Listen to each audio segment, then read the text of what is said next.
في يوم من الأيام وقف رجل أمام غسالة الملابس وتمنى أمنية، وفي اللحظة التالية خرجت امرأة بيضاء البشرة من الغسالة. الرجل شعر بسعادة غامرة.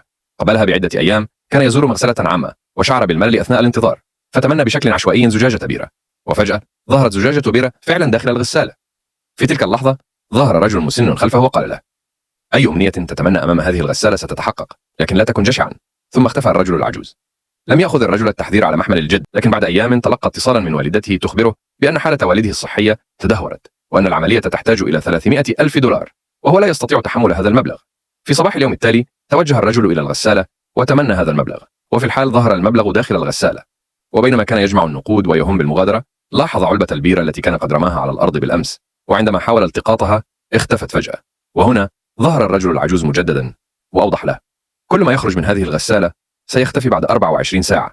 خرج الرجل دون أن ينبس بكلمة.